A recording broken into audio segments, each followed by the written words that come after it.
Ayan, good evening everyone. My name is Angelica Garga, 5th year student. Welcome sa STAAD Pro with a tutorial series. So, sa lecture 1, pag-aaralan natin ang introduction sa STAAD Pro B8i software. Yes po, STAAD Pro B8i software yung gagamitin nating version kesa sa STAAD Pro Connect Editions. Bakit? Kasi for me is mas magandang gamitin yung STAAD Pro B8i software kesa sa STAAD Pro Connect Editions. Kasi minsan may instances na kapag nagmo-model tayo na yung model natin pasado siya sa STAAD Pro B8i software, then pagdating sa STAAD Pro Connect ay nag-fail siya. So kaya mas maganda gamitin yung STAAD Pro B8i. So, ngayon, pag-aaralan natin ang mga pangunahing bahagi ng interface, iba't ibang structure types, at paggawa ng bagong model kasama ang grids at story. Una, ano nga bang STAAD Pro? So, ang STAAD Pro ay isang structural analysis and design software na ginagamit para mag-model, mag-analyze at mag-design ng iba't ibang structural system gaya ng reinforced concrete structures, steel structure, trusses, industrial buildings, bridges, water tanks, and marami pang iba. So kaya nito mag-analyze ng frame, plate, shell, at solid elements gamit ang finite element methods or in short, FEM. Ngayon, mag-proceed na tayo sa pag-open ng STAAD Pro B8i software. So, makikita natin dito yung mga new project para makapag-create tayo ng panibagong project. So, we have here 4 checkbox. So, ito yung ating structure type. Meron tayong space, plane, floor, and process. So, una yung space. Siya yung tumutukoy sa modeling ng 3D. Ibig sabihin, ginagamit siya sa iba't ibang mga structures ng mga 3D models. So, sa kanya, considered lahat ng degrees of freedom. Ito yung mga FY, FX, MY, MC, etc. At sumunod naman ay yung plane. Ang plane ay ginagamit lang sa 2D modeling. Ito yung mga model na naglalay lang sa X and Y plane. Then, next naman ay floor.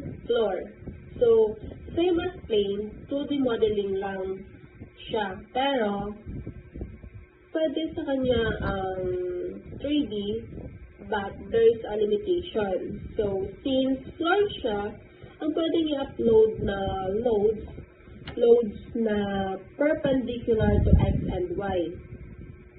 X and Y plane. Pwede ka din mag 3D modeling sa kanya, pero dapat perpendicular sa X and Y plane. Lastly is truss model. Finish. So, yan. Ngayon, mag-proceed naman tayo sa modeling. So, may iba't iba tayong way ng pag-create ng model. So, una, meron tayong snap grid, meron tayong translation and repeat, meron structure wizard. So, ngayon, gagamitin natin yung ating grid. So, punta lang tayo sa geometry tab, then snap grid node, then beam. So, ayan, may lalabas dyan na grid lines. Then, meron tayong default grid lines. So, pag in-X nito, mawawala siya.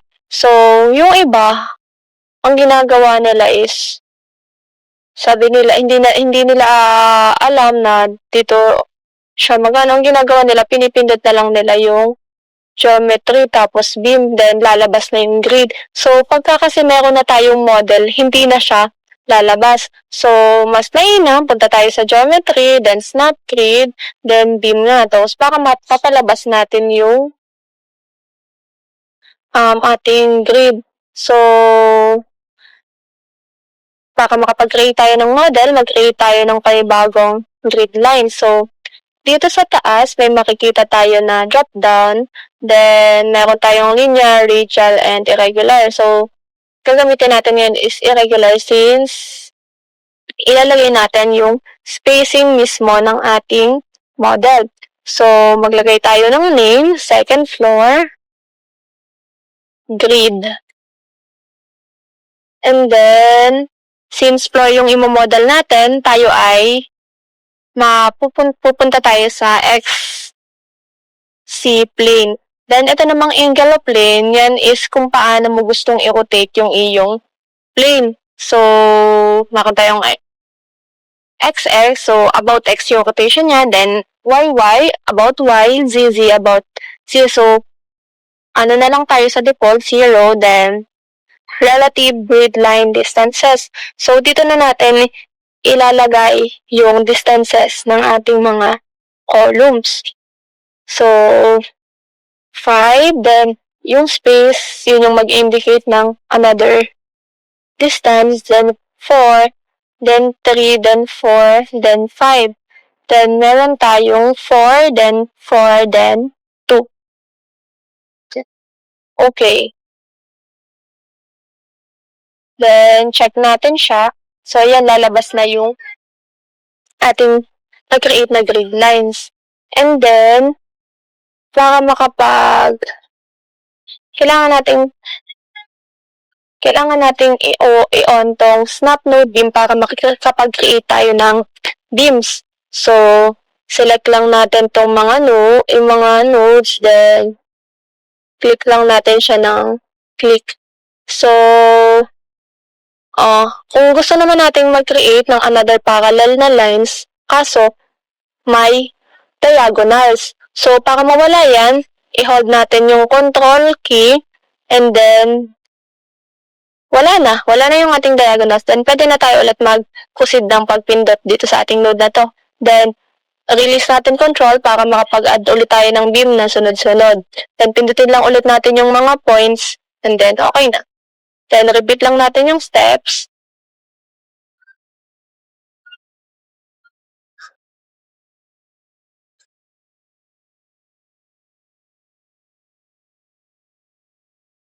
Go. Then, last one. So, ayan. So, meron pong mga nagtatanong kung pwede raw ba na isang from 0 to 0.24 is isang guhit na lang. So, pwede naman po kung isang diretsyong beam lang siya. So, yung ini-indicate po kasi ng ating mga nodes is yung connection ng ating columns or ng ating mga beams. So, kung walang connection, diretso lang tayo ng pagla-lines or pag-a-add ng beam. Pero kung may columns doon or may beam doon sa tapat na may node na yun, kailangan mong pindutin bawat node. Kasi ang ini-indicate ng bawat node is yung connection. So kung buo yan, magsasag or may tendency na magsag yung ating beam. And then gawin lang ulit natin dito sa kabila, snap node beam, then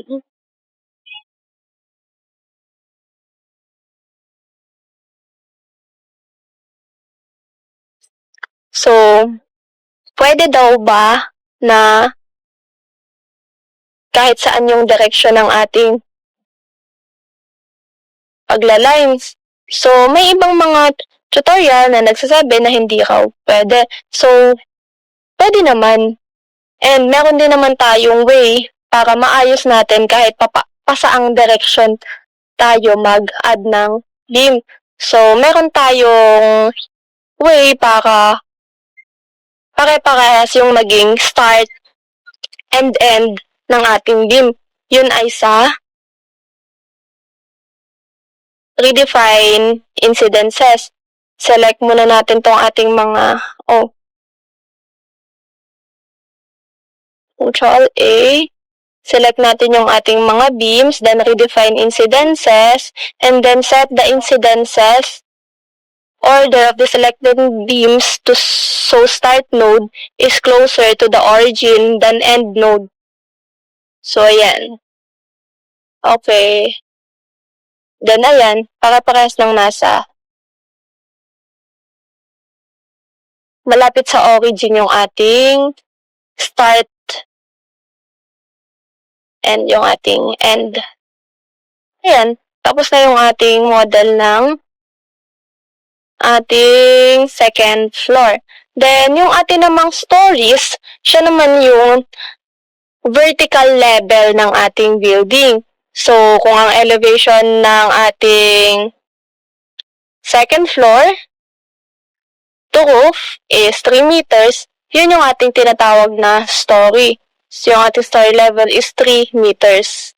So, kung same lang din yung layout ng ating framing from second floor up to roof floor,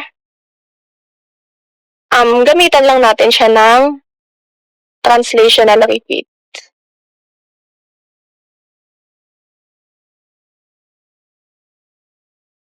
And then, ito nga pala yung ating mga cubes na to this is the rotate button or the view tab.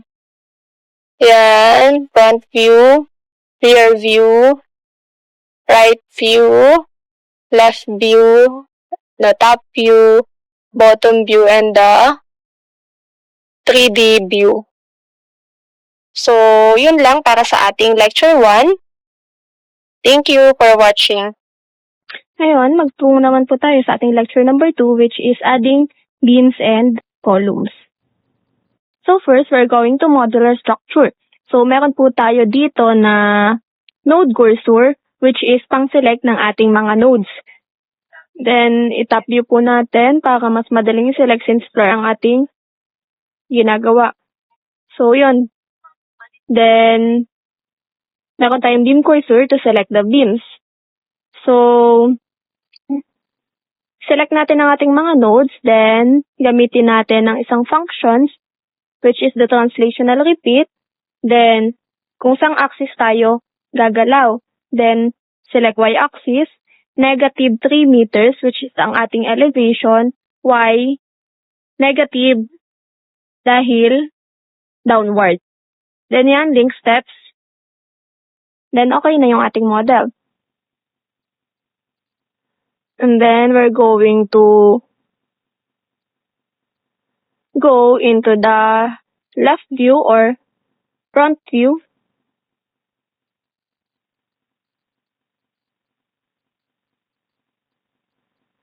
Para i-select yung ating beams. And then, translational repeat po ulit tayo para makapag-create po tayo ng ating roof level. Then, from y ulit, so y-axis tayo gagalaw, positive 3 meters since upwards, then link steps again para sa ating mga columns, then click OK. Then yan, meron na po tayong structural model. And then, meron po tayong, ang atin pong roof is naka-monoslope. So, para mas mapabilis, gagawin po natin or gagamitin po natin yung ating move tool para mas mapabilis yung ating paglalagay ng slope. So, pwede po natin i-select itong ating, gamitin natin ang beam cursor, select natin ang upper model, and then view selected objects only para hindi tayo masyadong malito sa itsura ng ating model. And then, we're going to use the left view, then select the nodes para ma-select yung buong nodes. Ay, hindi siya mano-mano na lang natin siyang i-select, click or press and hold control para ma-select natin sila ng magkakasama. And then, go to tools.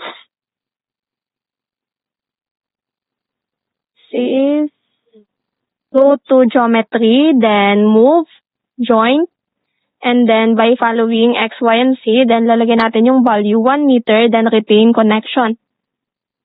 So, ayan, makikita ninyo, may umangat na yung ating beams. Nagkamali tayo ng model pala dito sa dulo. Delete lang natin yung beams using the beam cursor. Ayan. rotate natin para makita natin ng maayos. Select natin yung beam using beam cursor, then delete. Then proceed naman tayo dun sa next na nodes.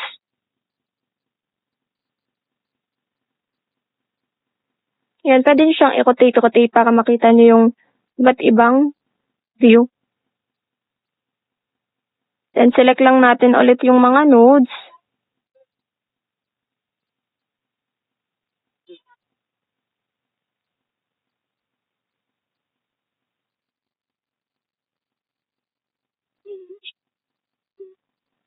I-isolate muna ulit natin yung top para hindi tayo masyadong malito. And then, select the nodes, isa-isa, using controls or the control key. And then, go to geometry tab again, move, joint, and then 0.8 meters. Since 1 meter yon, similar triangle lang tayo. Okay, retain connection. And then yan. Elevated na ulit yung another layers ng nodes. Another one, sa 4 meters naman, meron tayong i-move na 0.4 meters. Move joint again, 0.4 meters. Sa Y lang, since Y-axis lang tayo gumagalaw. Then retain connections again.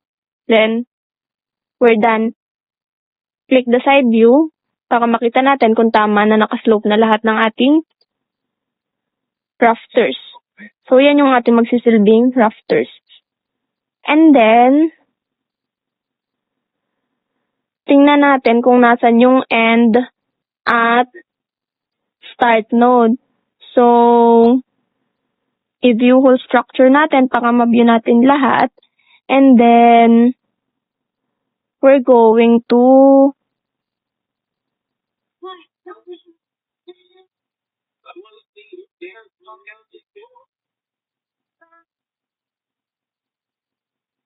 So, ayan. Lagi nating i-check kung tama ba yung ating model. Kesa tayo ay makakapag-proceed sa other steps nang may mali sa model natin. Then, select all tayo. Redefine natin yung incidences para mapanatili natin na yung start node is malapit lagi sa kanyang origin. So, ayan. Naset na natin na start node lahat ng nasa rear view or the rear part ng ating rafter.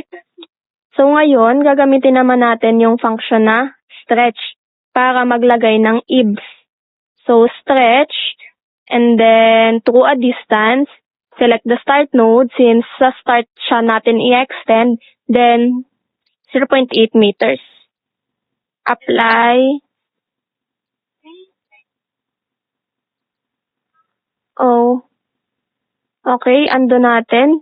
Kasi isang member lang pala yung naselect natin. Select ulit natin sila isa-isa. And then,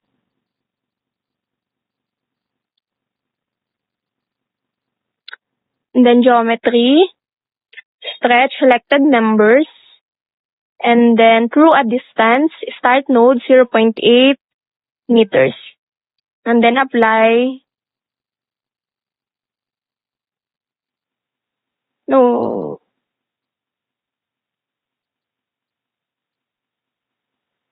So, ayan, makikita nyo, nag-extend na yung ating rafters.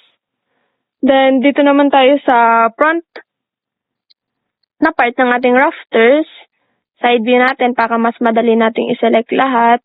And then, stretch selected members. Oh, siya lang. Isang member lang talaga yung nasiselect kahit selected yung lahat. Ulitin natin. Isa-isa. And, save. Basta may lumalabas pong ganon, lagi na lang natin siyang isi-save. Select. Beams. And then, makikita nyo po, yung atin po palang green and blue na color sa ating beams, yan po yung nag-i-indicate ng start at end ng ating beam. Yung green, siya yung start, yung blue, siya yung end. So, eto, end naman po yung X stretch natin. Then, to a distance again, end node 0.8 meters, and then apply. Then, ayan.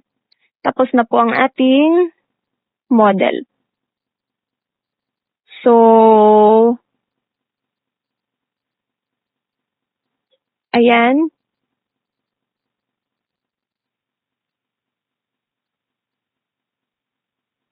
Rotate lang natin siya. I-check natin kung may mga mali tayong nagawa sa ating model.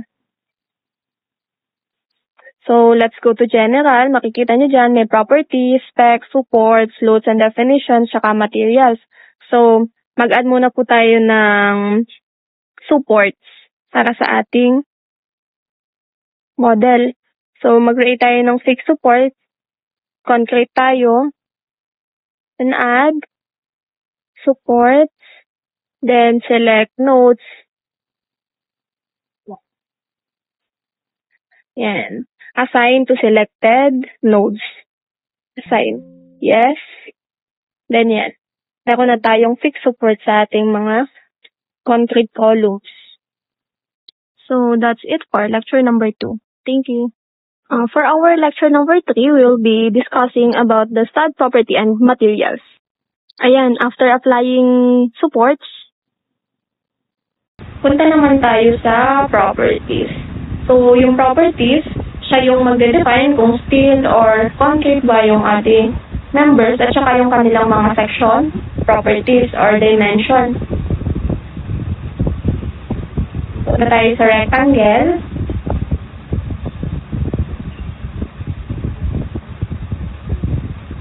.3.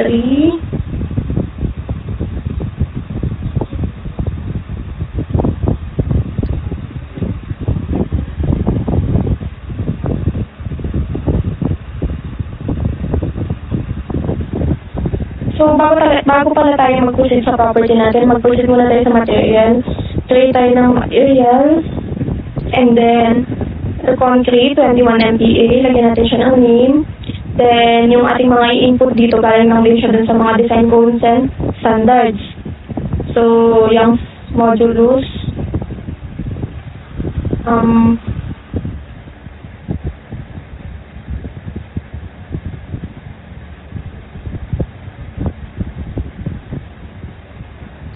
2.17185 E plus 0.007. Then Poisson's ratio 0.17. Density 23.5616. Thermal coefficient 1E negative 005. Then 005. Then critical damping 0.05. Shear modulus 9.28139 E plus 006.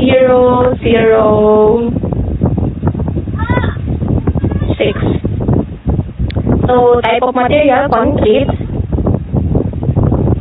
Then, compressive strength, 21,000. Okay. So, ayan, meron tayong material na concrete 21 MPa. So, assign lang natin dun sa mga concrete. Then, assign to selected beams, assign yes. Then, materials for steel naman tayo. Create another one. Then, steel, A36. Steel, A36. And then, Young's modulus, 2.05 E positive 0.8. Poisson's ratio, 0.3. Density, 76.8195. Thermal coefficient, 1.2 E negative 0.5. Then critical damping,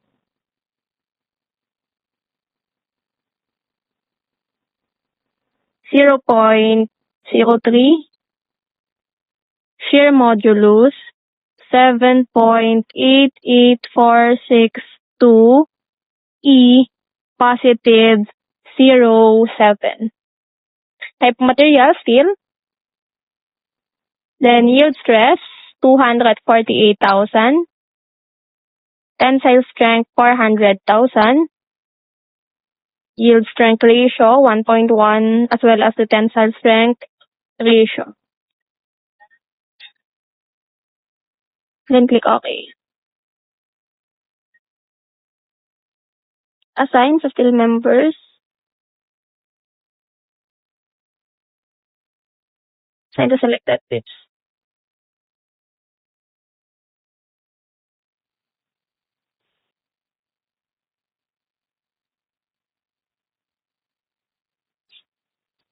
Assign, yes.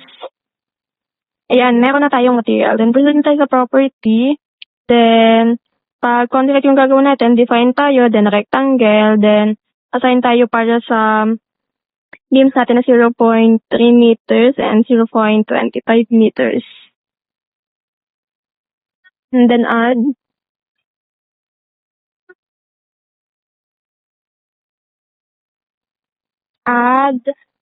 iset pala muna natin concrete 21 MPa yung material na then 0.4 and 0.3 para sa ating columns, then add again, then close na natin siya, then proceed naman tayo sa section database para sa ating steel members.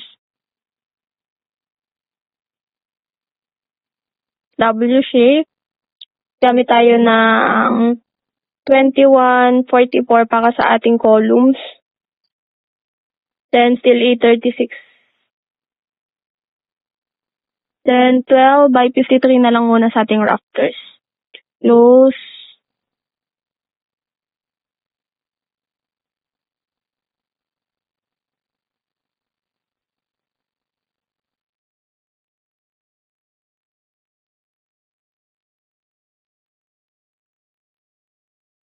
Assign to selected bins.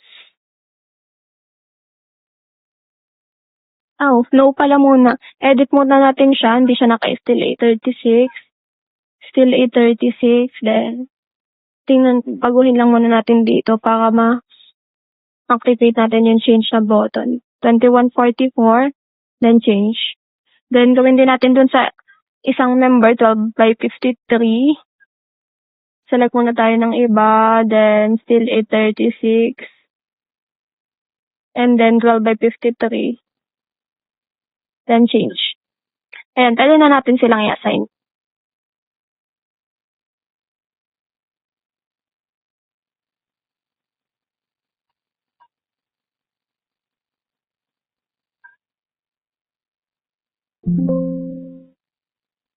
So, ayan, para sa rafters, 12 by 53, para sa ating columns, 21 by 44.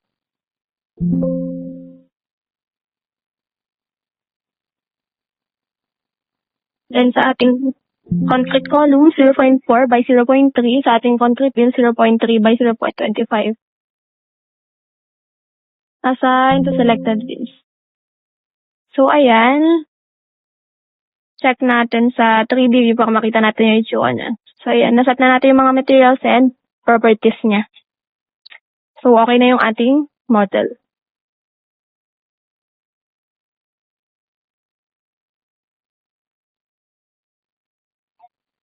So, pwede mo siyang ikot-ikot para makita mo yung itsura ng model.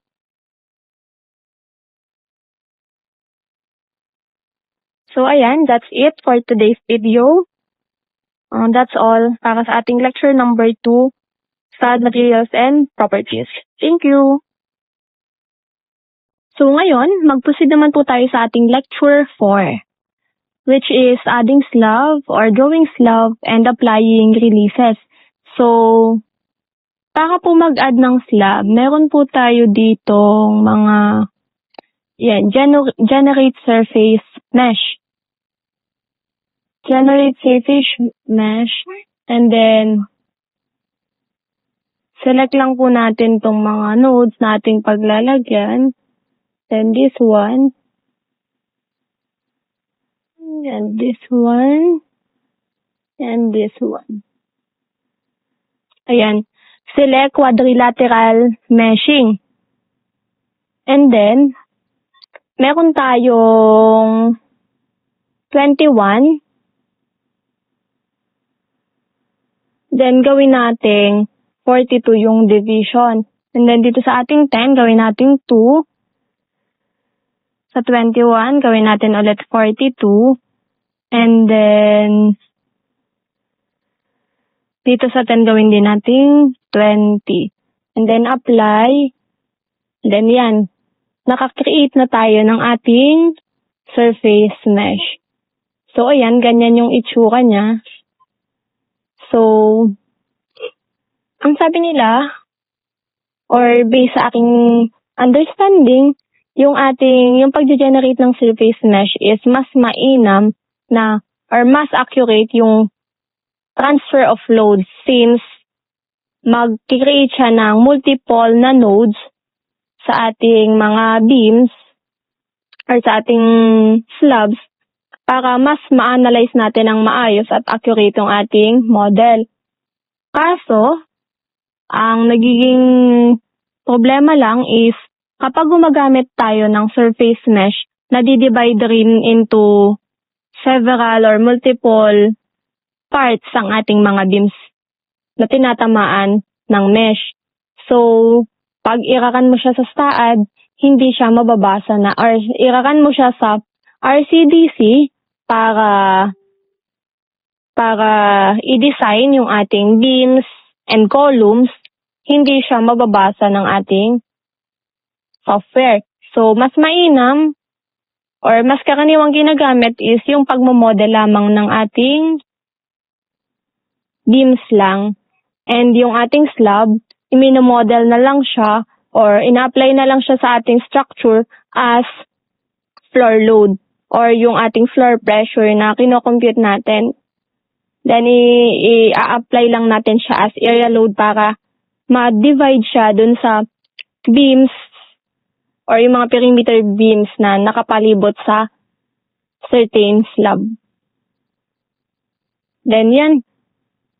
Control Z na natin since hindi naman natin gagamitin yung slab.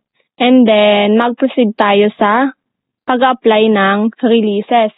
So, since concrete yung ating flooring, yung lalagyan natin ng release is itong mga beams na to, yung ating mga intermediate beam. So, halimbawa ito, intermediate beam, then intermediate beam since walang column na nagsusupport sa points nila.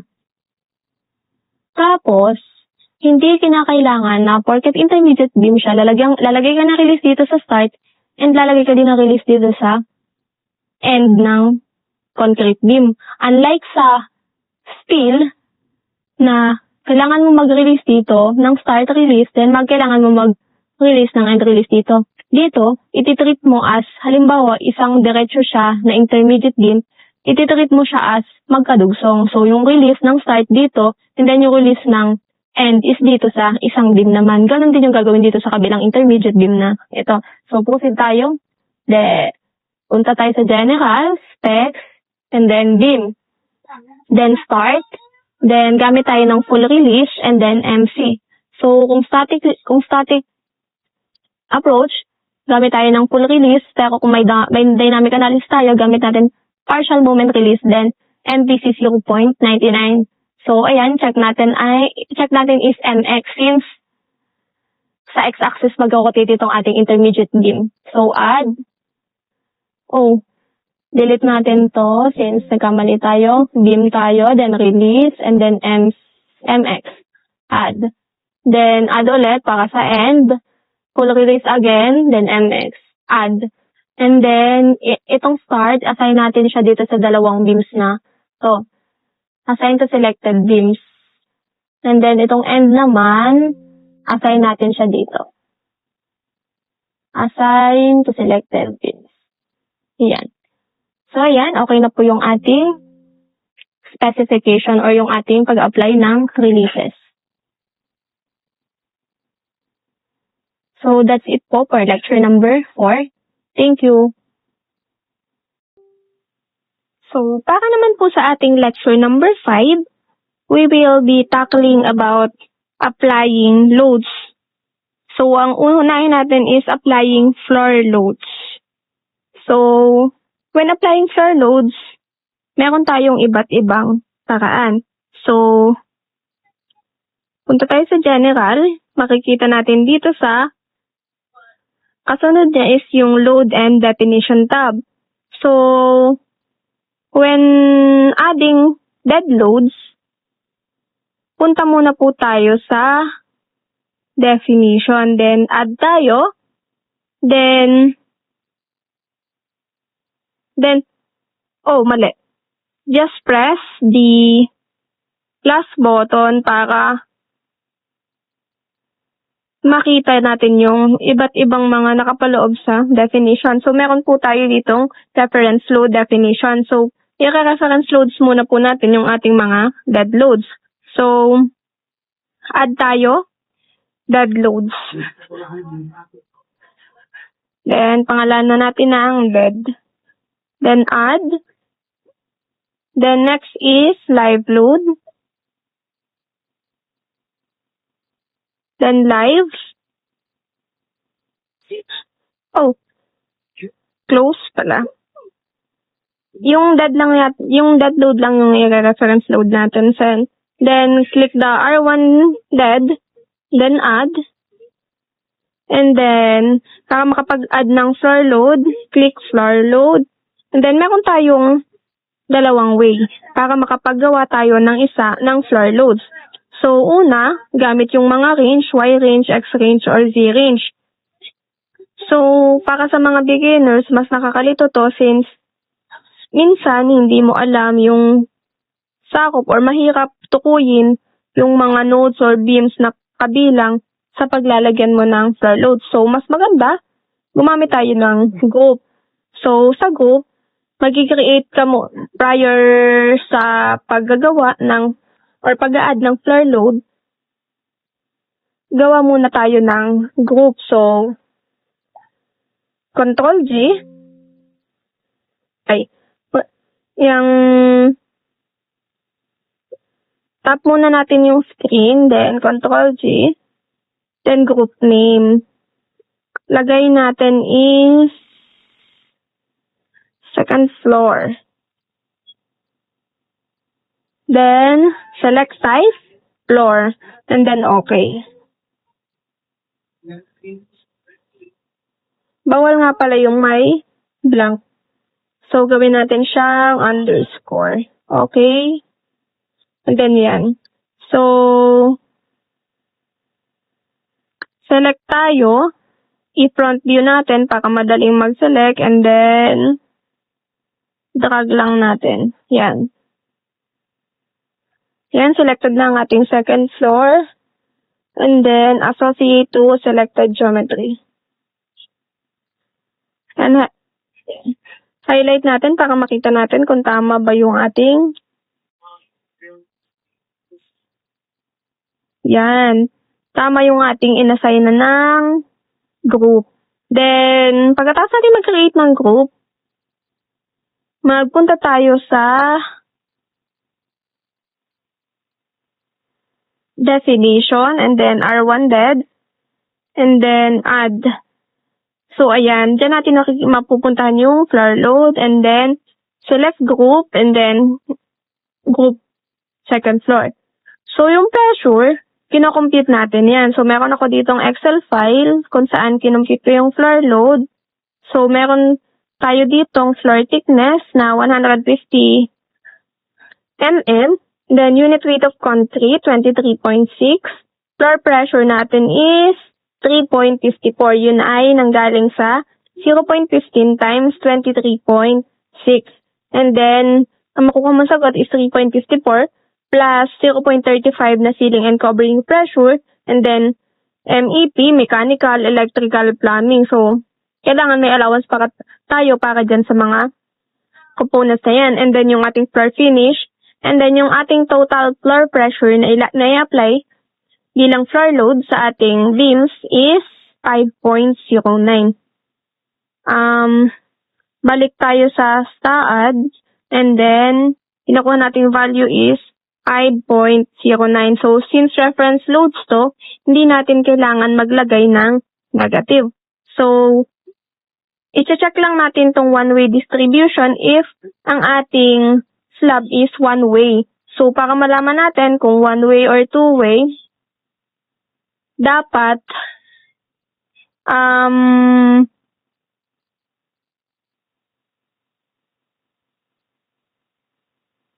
so, pag greater than or equal to 2, consider as one-way one-way slab siya. So, i-check natin tong one-way distribution. And also, kung inclined yung ating floor, i-check nyo naman tong inclined floor. So, hindi natin kailangan i-check yan since two-way slab tayo and then add. So, yan. As you can see, yan. Applied na yung ating mga floor loads.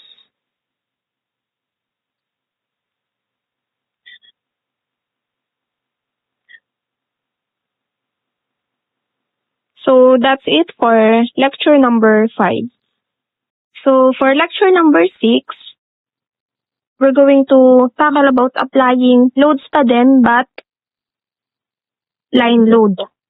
So, sa ating previous lesson, which is line floor loads, nagkamali pala ako. Ito palang part ng my corridor is one way. So, we need to edit the group. Control G, and then highlight. Then, unselect natin tong part na to. Okay. Highlight, and then control. Hold control ha. And then, select mo yung mga beams na hindi mo isasama sa groups.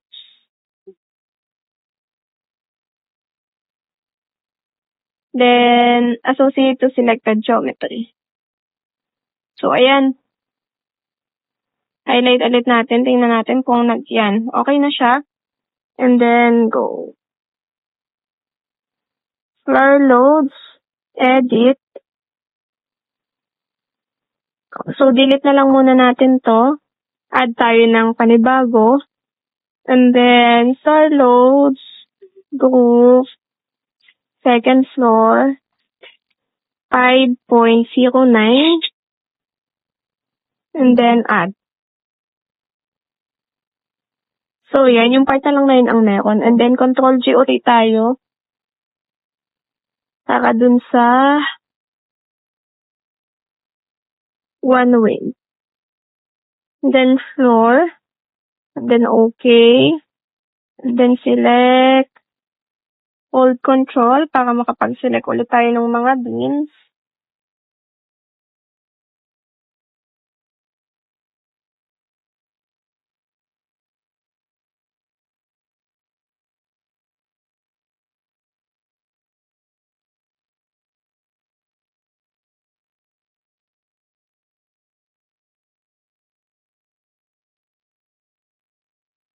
Then yan. Selected na, mali pala, may columns pa tayong na-select at hindi. Yan, selected na lahat ng one-way slab and then associate ulit. And okay. And then create ulit ng floor load. Group, doon naman sa one-way and then 5.09 pa rin, since parehas lang naman ng floor yun, one-way distribution. Then add. Ganyan natin. So yun, ganyan po ang itsura ng ating one-way floor load. So, para naman sa ating line load, kalimutan ko palang mag-add ng self-weight. Add tayo. Self-weight. -1.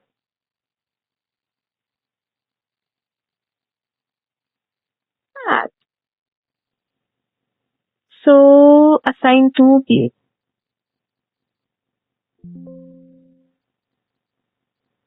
So, kung gusto mo muna tong self-weight na to, pwede naman natin siyang i-edit sa edit input command. So, proceed naman tayo sa ating line load. Pindutin ulit yung R1 dead. Then add. And then, member load, uniform force, and then dito natin ilalagay yung ating loadings. So, back ulit tayo sa Excel file, then gagamit tayo, ang exterior walls natin is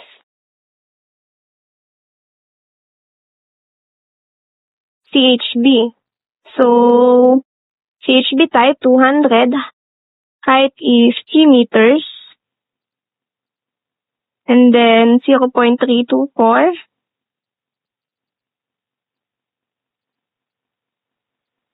Beam depth, 0.324, effective height,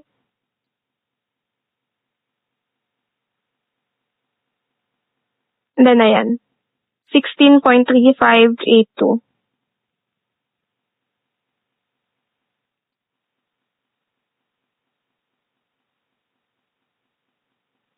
Ilo-load ulit lang natin to dito, 16.358. Local axis TY, then add. Then this one is, i-assign lang natin siya sa ating mga members or yung ating mga beams na magsasalo ng exterior walls. So dito siya sa mga perimeter beams.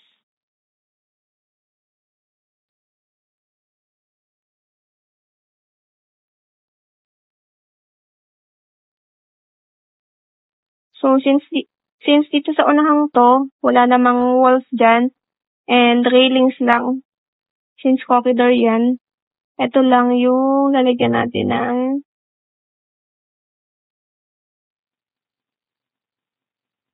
exterior walls. Then assign to selected beams again. Then yan. Apply na yung ating line load. So, ganyan lang din yung gagawin nyo sa iba pang mga walls or sa iba pang mga member loads na kailangan yung i-apply sa ating mga beams.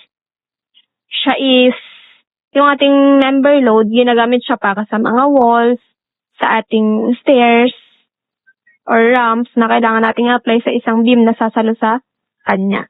So, that's it for lecture number 6. Thank you. So, proceed na po tayo sa ating lecture number 7, which is the application of earthquake loads.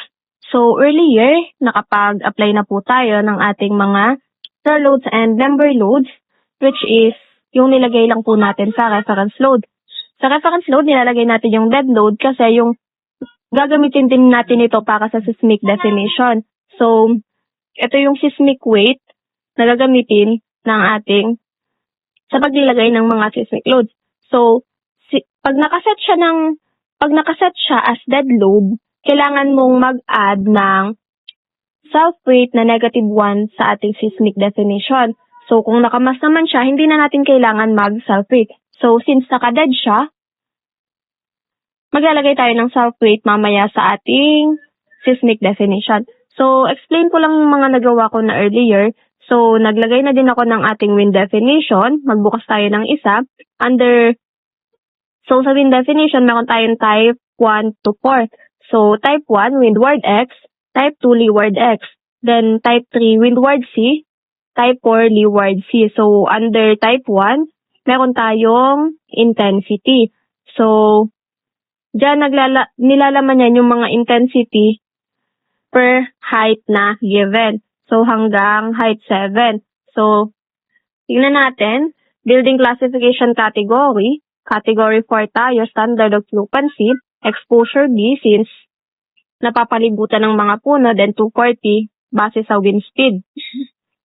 Wind map. Then, sa main building data, building height 7. Length along the building length.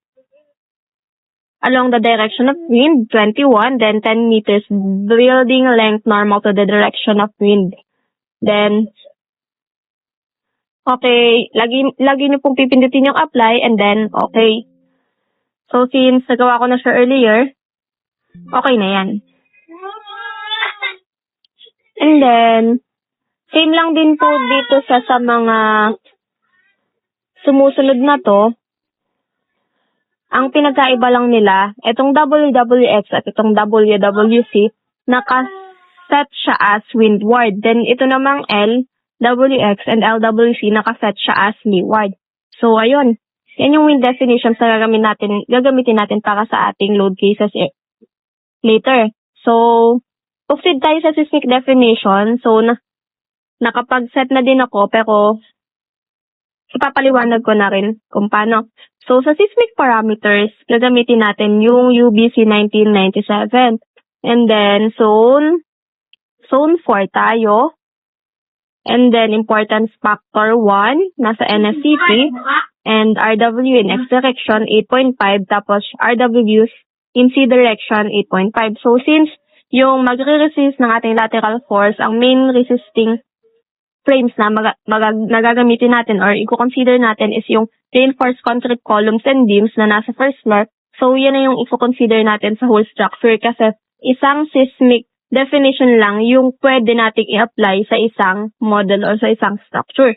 Then, the soil profile type, meron tayong SD or soil type number 4. And then, yung near source factor, this is from the table again, from NSCP.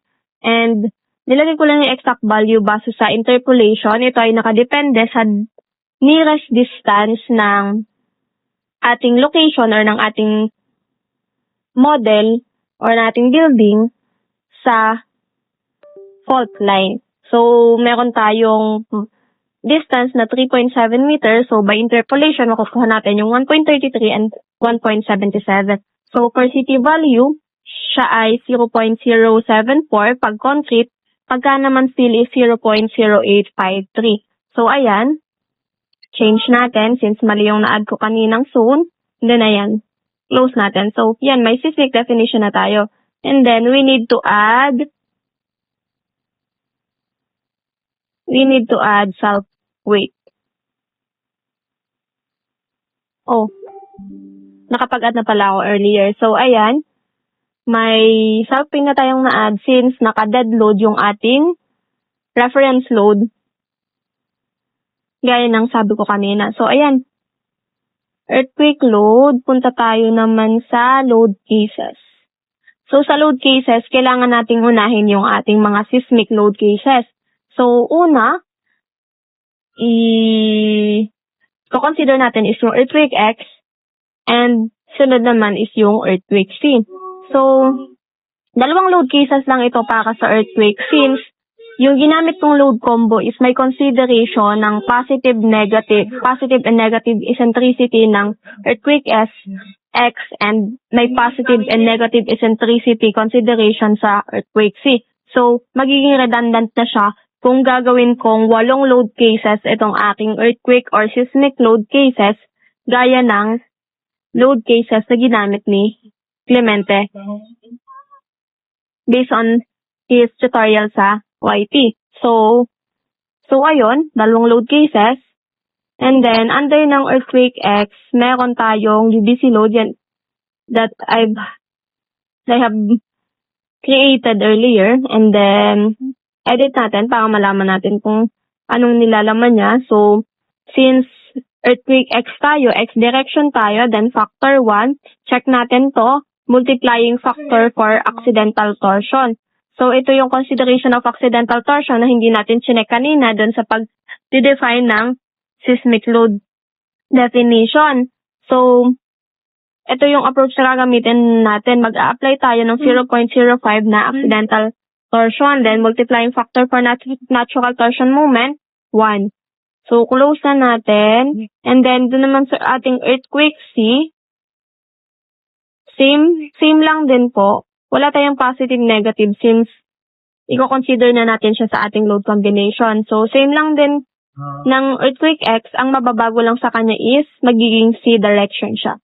So, pahapyawan ko na din yung ibang load cases. So, para sa ating dead load, ginamit lang natin yung ating reference load and then nilagyan lang siya natin ng factor na negative 1. Then, para naman sa ating live load, meron tayong 4.8 na floor load para dito since ito ay isang restaurant. And then, sa CR naman, kung ano yung katabi niyang live loads na ginamit mo, or kung anong katabi niyang loadings na ginamit mo, yun na din ang gagamitin mo para sa kanya. Then, para naman dito sa unahan, ito naman yung one-way distribution na floor load na corridors above ground floor. So, yun lang. And then, hoop load naman, it is yung 0.6 na roof live load, and then ita-times mo lang siya sa tributary width. So, itong 2.1 dito sa edges lang, half lang nitong portion na to. Then, ito namang 3.9, half nito and half nito yung tributary area niya. And then, ito naman 3.6, half nito and half nito yung tributary area niya. So, kaya ganyan. Kinonsider natin ng iba-iba sila kasi magkakaiba-iba yung kanilang tributary width. So, sa WWX naman, meron tayong pressure and then suction. Kaya dalawa yan. And then tong WW na negative X naman siya, ayan, dalawa rin. Naka-negative 1 naman siya since opposite direction. And then WWC, and then WW or wind load C. Yan. So, yan na po yung ating wind load. So, that's all po for our earthquake load application, considering also the other loads or other load application. Thank you. So, para naman sa lecture number 8, we will be tackling about the load combination. So, meron tayong pagka sa superstructure, meron tayong load combo ng drift and load combo ng LRFD or ASD kung ano man yung gagamitin mo with vertical effect. So, una, dun muna tayo sa LRFD. So, ang gagamitin nating load combo is this one. So, yung una, 1.4 D plus F dead load plus fluid. Cross na yung fluid, so 1.4 dead load. Then, yung pangalawa, 1.2, wala uling F, walang T, 1.2 D, and then plus 1.6, wala din tayong H, and then 0.5 roof live or, so yan, 0.5 roof live load. Then yung sunod, 1.2 dead load, plus 1.6 roof live, plus 1.0 na live load. So, 1.0, kasi medyo mabigat yung ating i-carry na floor load since equal siya sa 4.8 and above. So, meron tayong floor loads na 4.8 or floor live load na 4.8 kPa. So, consider natin as 1.0 live load yung ating load combo. Then, next one is 1.2 plus 1.0 na wind. Another 1.0 ulit na L plus 0.5 na roof live. And then, 1.2 dead load, 1.0 earthquake, and then 1.0 live load. So, etong roof live load, cross out mo na yan kapag wala kang roof. So, since may roof tayo, gagamit tayo niyan. So, dito naman sa 1.0 EM, yung ating EM na yan, meron pa yung formula. So, yung ating EM equal siya sa rho times horizontal earthquake plus vertical earthquake. So, yung ating rho na gagamitin or the redundancy factor is 1.25. So, dun lang tayo sa middle 1. Ang range kasi natin is 1 to 1.5. So, gamitin natin yung 1.25. EH plus yung ating EV, ang formula niya is 0.5 CA I times dead load. So, yung ating CA ay 0.44 NA. So, yung ating NA ay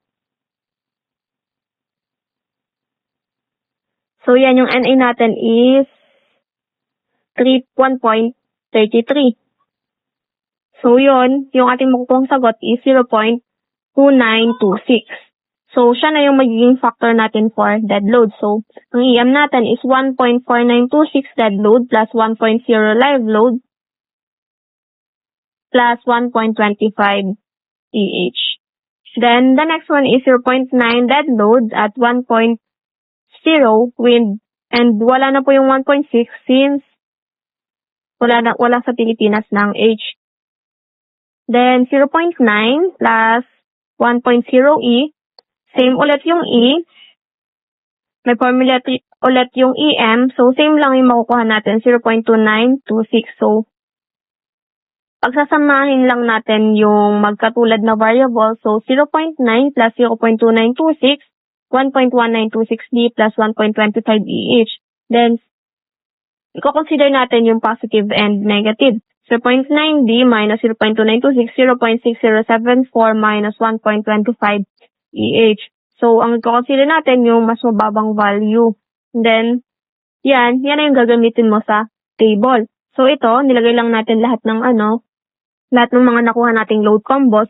But, yung may mga wind load, dadalawahin natin siya para sa leeward and windward. And then, ito namang earthquake, 4 siya to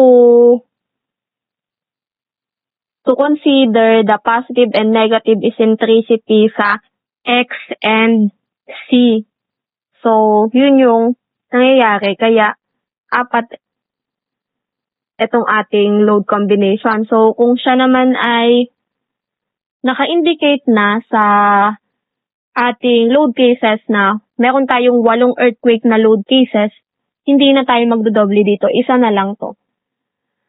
So, ganun ulit sa wind, 2, sa earthquake, 4. So, proceed tayo sa drift.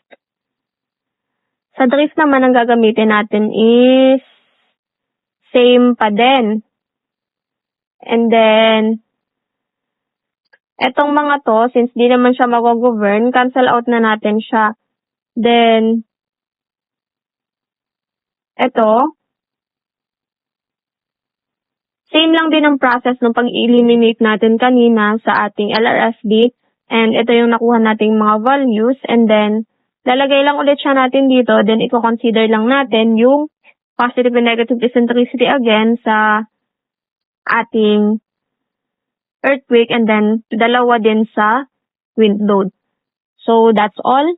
And then, proceed tayo sa STAAD. Pagdating natin sa STAAD, so yan, nakapag-apply na pala ako ng mga load combo ng drift and ng LRFD plus vertical effect. So, papaliwanag ko pa rin. So, punta ka sa commands and then loadings. So, makikita mo dyan yung edit auto load rules. So, dyan mo ilalagay yung mga nakuha mo or nagawa mo dito sa Excel. So, ikakopy mo lang tong mga values sa Excel, and then ipipaste mo siya dito. Lagyan mo lang siya ng pangalan, then pag halimbawa mag-add ka ng another new code ulit, then kung new category, para magkaroon ka ng bagong category here. Drift, LRFD, service, ultimate, factor, yan. So, yon. Since meron na akong nalagay dito, yan na lang din yung ginamit ko. So, para makapag-add ka ng ganito, punta ka lang sa load cases, and then add.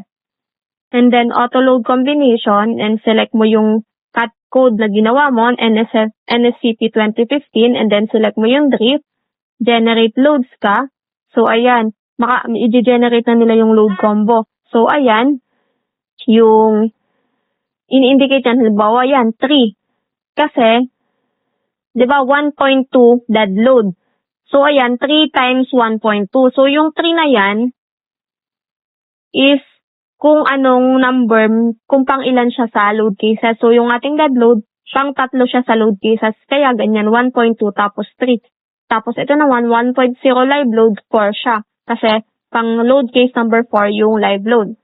So yun lang, then add, and then add mo naman yung LRFD, then generate loads, then add ulit. So yun lang yung process nun. And then,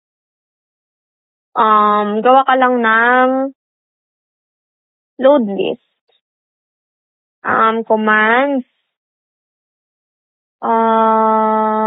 loadings, load list. Para sa drift,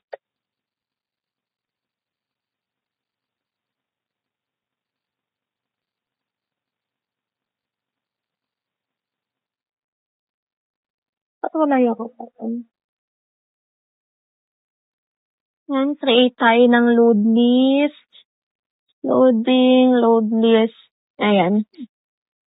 So, drift. Para sa ating story, drift check. And then, mali. Balik natin lahat. Select lang ulit natin yung hanggang dun lang sa drift. Ba yan? So, ayan. Ito lang palang arrow na to. Then, okay. And then, another load list. Commands. Loadings. Load list yung ating LRF.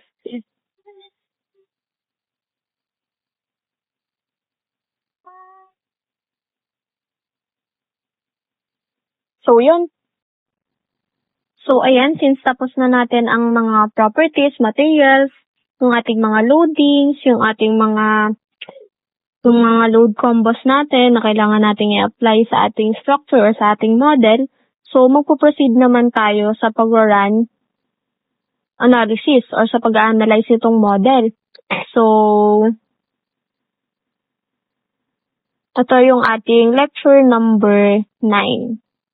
So, para i-analyze yung ating model, punta tayo sa upper tab, analyze, and then run analysis.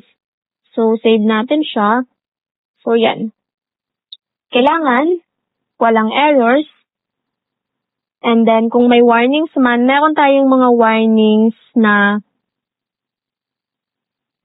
pwede nating i-ignore, pero meron din tayong mga warnings na hindi talaga siya pwedeng maging or hindi siya pwedeng maging result ng ating analysis and design. So, may instances na nagkaka-warning yung ating analysis dahil sobrang haba ng ating linya sa input command. So, meron kasi tayong nakaset na haba lang ng ating mga i-input na text dun sa ating input command. So, kung lumampas yun, may mga ways naman para siya ay masolusyonan. And then, meron din itong mga notes. I-view natin yung ating output file. Then, ayan, merong note tayo na neither mass nor gravity reference load type is present. So, okay lang naman tong mga notes na to. Mass model form will be used in seismic response, time history loading, if any. So, seismic width table is present. Seismic load is acting at center mass of rigid diaphragm. Same. And then, about SAR1 reloads. So, yung mga note na yan is normal lang siya. So, sa ating results, yung ating for diaphragm, tingnan natin kung meron tayong mga field na members. Control F, fill, find next. So, wala tayong mga field na members. So, okay siya. So, yun lang. Yun lang naman yung pag-run ng analysis. And then, sa lecture number 10, papahapyawan ulit natin yung ating design process na undergo natin para makapag-create tayo ng ganitong analysis ng isang model. para sa ating lecture number 10, which is the design process, i-review natin yung ating mga pinagdaanan para makapag-model tayo at makapag-analyze na isang structure. So, sa lecture na ito, pag-aaralan natin yung design processes sa STAAD Pro V8i. So, sa mga nakakaang lecture, maaaring napag-aralan na natin ang paggawa ng bagong model, grids at stories. Ngayon naman, tututukan natin kung paano i-dinesenyo at sinek ang isang structural model pagkatapos itong ma-model. So, ang design process sa STAAD Pro ay hindi simpleng pag-drawing lamang ng structural members. Ito ay sunod-sunod na proseso mula sa paggawa ng geometry hanggang sa pag-check kung pasado ang structure sa design requirements. So, ang unang bahagi ng design process ay yung pagbuo ng geometry ng structure.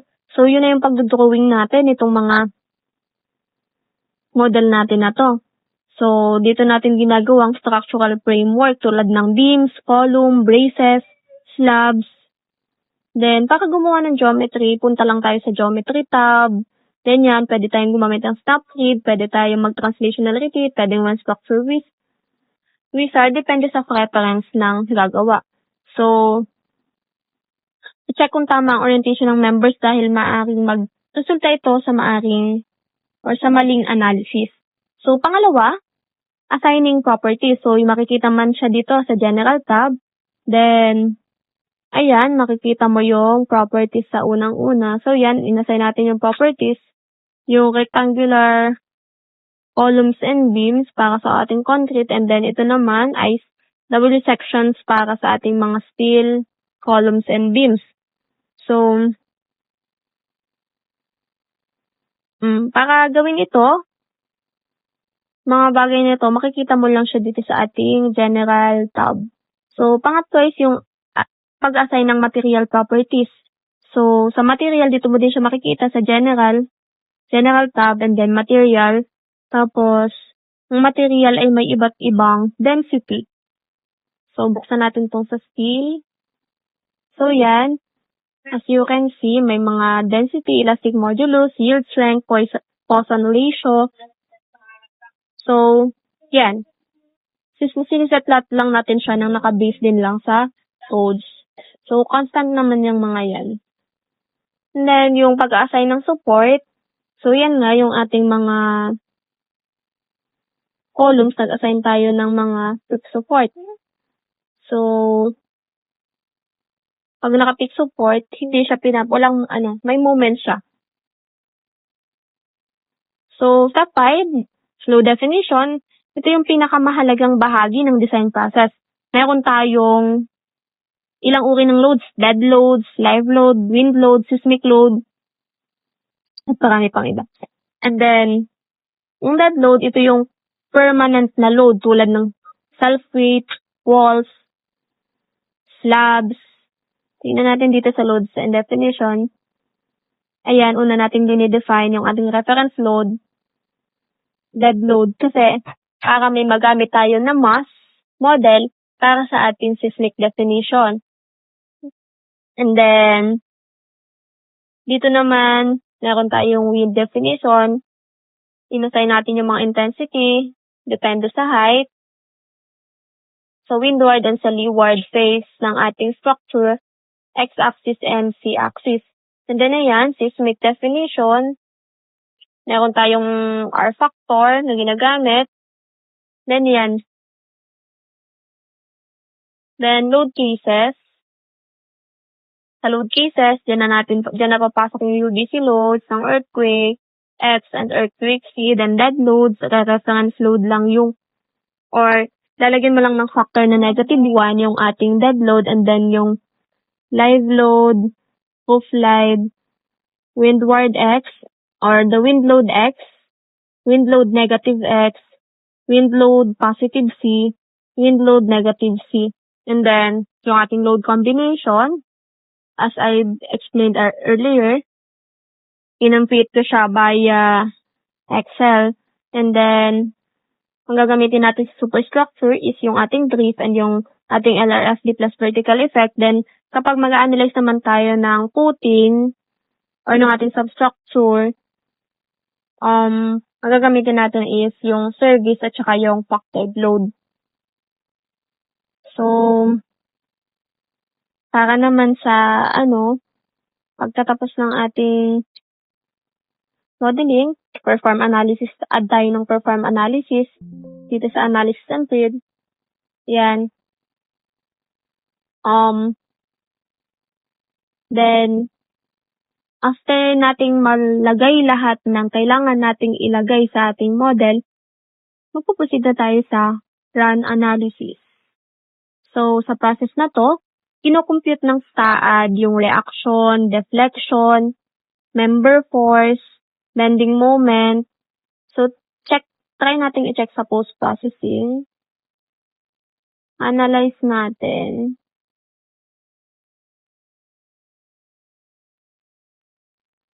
And then post-processing. Okay, so yan. Meron tayo dyang beam. So yan. Yan yung itsura ng deflection natin. Meron din tayong beam stress, deflection, bending Y moment, torsion, shear force X, shear Y force, and then axial force. So yan lang naman.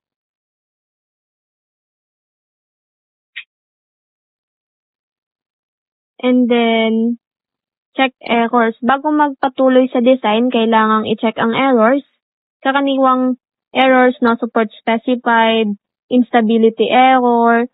So, gaya nga nung na-explain ko kanina, yung pag mali yung napili nating structure type. So, halimbawa model tayo ng isang structure na mag-a-apply tayo ng mga lateral loads, mag-a-apply tayo ng vertical loads.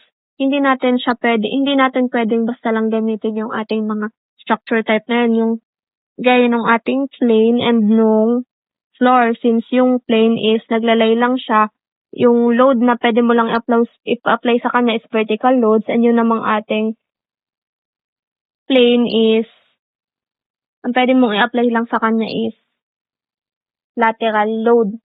So, sa trusses naman, hindi na kayang mag-resist ng bending.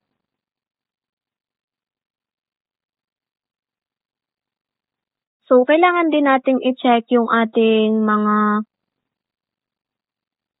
kailangan nating mag-check kung may multiple structure tayo, check duplicate nodes. So, ayan, wala naman. Check multiple members or check duplicate members. No duplicate members found. So, kanina meron yan. Na-merge ko na lang siya. And then, ARPA nodes. Highlight. No ARPA nodes found. Then, tools. Wala na. Okay na naman siya. So, yun lang para sa ating design process. Kapag okay yung ating result ng analysis, okay na siya.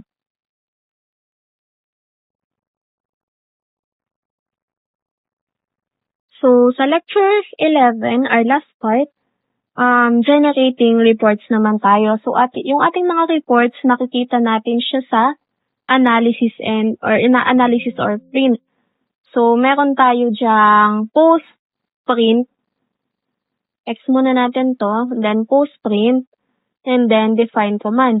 So, yan, makikita natin dyan kung ano yung mga results na gusto nating makuha. So, print tayo ng story drift, allowable drift factor is 0. Nalimutan ko yung computation.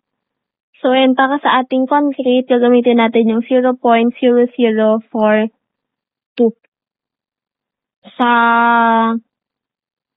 Kapag naman 8 or sa steel, ang gagamitin natin is 0.00446. Then yun, add. And then, pwede din tayong mag-print ng dia CR. Add lang natin, and then CG. Add lang natin.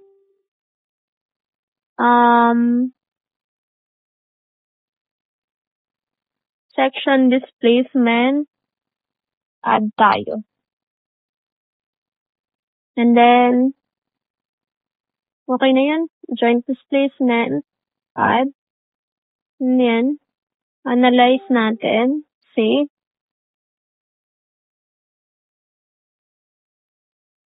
View output file. So, results. So, yan. Hindi lumabas yung iba. So, yan. Tingnan na lang natin to story drip. Okay, pass lahat. Yan na yung mga results natin na gagamitin. Kung halimbawa, ang purpose nito ay pang thesis, yan na yung result na ilalagay natin sa ating paper o kaya naman requirements para sa school. Yan. Ika-copy mo lang yan or screenshot mo. Depende na sa'yo. So, yan yung ating mga results. Then, yung ating dia-CR or diaphragm. Mag-check din tayo ng sub-story. So, pakita ko din sa inyo kung paano gumamit ng edit input command. Pwede din naman tayong maglagay dito ng check sub-story. Ayan, check sub-story. Ano natin malaki? Check sub-story.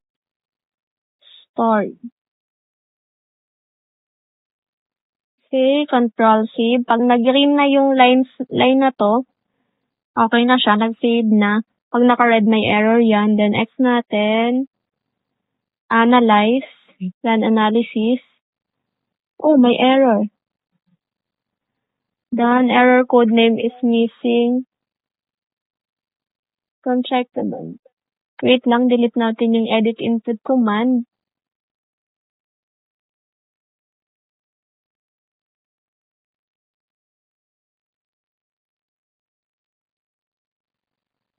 Try natin tingnan kung ano yung mali nating ginawa.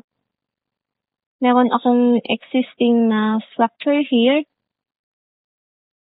And then, STAAD editor.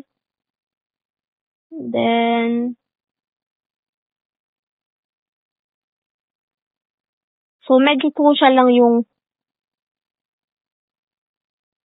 paggalaw ng ating, wala pala tayong ASCII7. Medyo crucial lang yung paggalaw ng ating edit input command since may mamali ka dyan na pindot or may malagay kang mga character na unnecessary, magkakaroon na ng error yung STAAD nyo or yung result nyo. So, lagay lang natin siya after ng floor diagram. Yan, Control B. Control save ulit. Para pag nag-green na siya, okay na siya. So, yan. Analyze natin. Yan. Okay na siya. Meron na tayong check sub-story. View output file natin. And then, results. Yan. May sub-story check na tayo. So, okay naman siya so far. And yan. Story drip, dia-CR. So, yan lang yung pag-generate ng mga results. So, that's all po for our lecture number 11. And that's all I can share